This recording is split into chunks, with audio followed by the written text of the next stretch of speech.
Hi everyone, welcome back. It's my AK Swedish Whiskey Girl. Today I'm here with one of the first bottles I ever owned. This is the Tormore 12. Tormore is a distillery you don't see that often. It's a very stunning distillery in Speyside. Often if you drive from Edinburgh to Speyside you'll pass by it. It's kind of on the corner of the Cairngorms National Park. It's also really tricky to find information about their bottlings. I think this one was part of their kind of release in 2004, and I think in about 2014 they did another release of a 14 and a 16-year-old, but they also seem to be discontinued. And yeah, quite tricky to find. I think this one is around £35 if you find it online at the moment. Yeah, and it's a 12-year-old, bottled at 40%, don't know much else. But Tormore Distillery is owned by Pernod Ricard, who also own the Chivas brothers and Strathisla and Glenlivet and distilleries like that. And yeah, it's one that was very nice to start me off on my whiskey journey. As I remember, it was quite smooth and easy to like, but I haven't tried it recently. I don't think I've tried it for over a year. So yeah, we'll see what happens to it. But yeah, if you ever want to see a very picturesque distillery, check out Tormore. Its buildings have a special design and they're B-listed. So yeah, it's one to check out. They don't have a visitor centre, unfortunately. I kind of almost wish they did. And I wonder how they're going to develop in the future. Because yeah, there's a few distilleries that don't really have their core releases, which makes me a little bit more curious about them. But let's start by having a look on this one. Such a nice nose. It's honeydew melon mixed with almost a juicy, woody, almost orange note.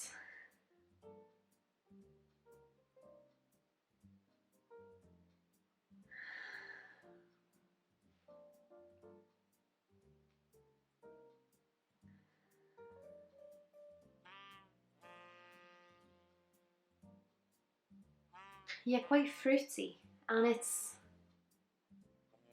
I would almost guess there's a little bit of sherry influence in it because it has that kind of warming, almost red note about it. A little bit of toffee, maybe a little bit of vanilla.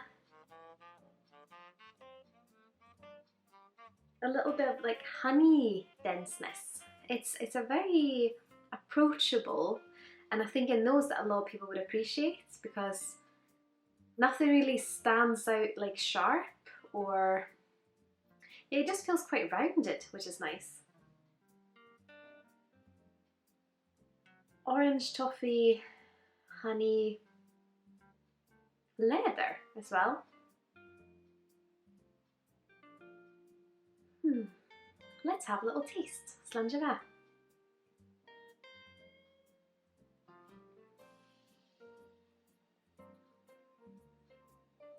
It's the same kind of experience on the palate. I think the leather notes for sure comes out.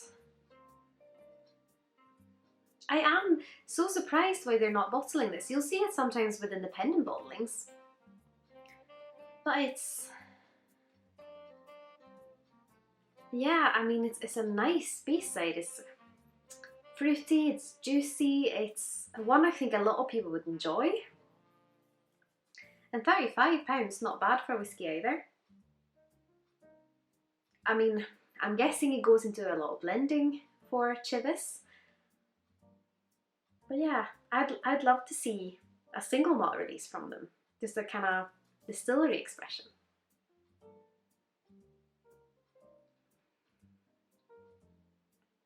It feels so silky.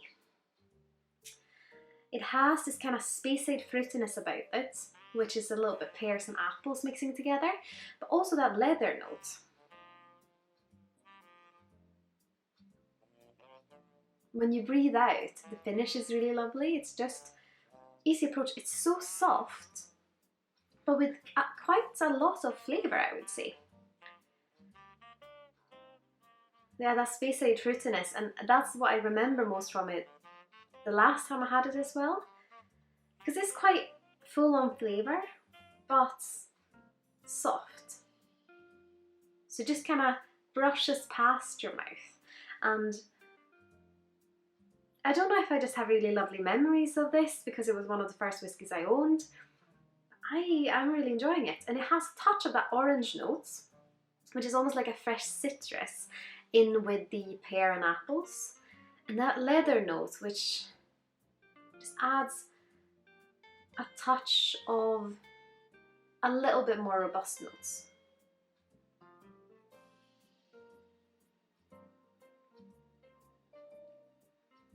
A little bit of cinnamon with the kind of woody, a slight tiny touch of a bitter, spicy woody note. It's very, very gentle, so you almost don't get it.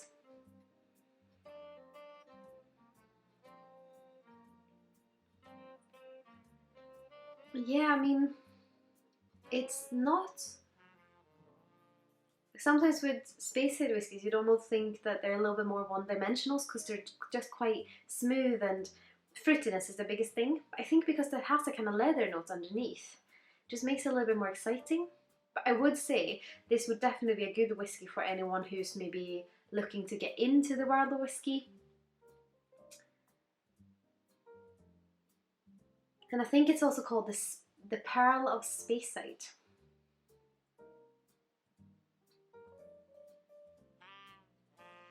I mean, I could see it being a great blending component for Chivas because it has this kind of fruity character that I think would blend nicely with a lot of different things, which I'm guessing is kind of the purpose of it.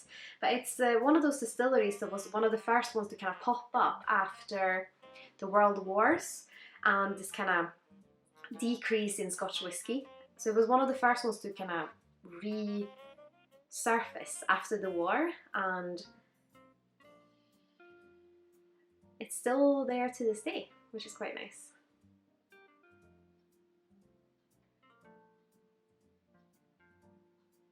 Now on the nose, it almost has that kind of linseed oil note to it as well. A little bit of wood polish in one of those intriguing ways. And honey and fruits. Please, Chivas Brothers, or please, Pernod Ricard. I don't know who to turn to, but can we just have one little core release from Tormore? I'd be happy, very happy if you did that. And I think Tormore, the name, also comes from the Gaelic word Tormore. Probably pronouncing that terribly, but it means the big hill.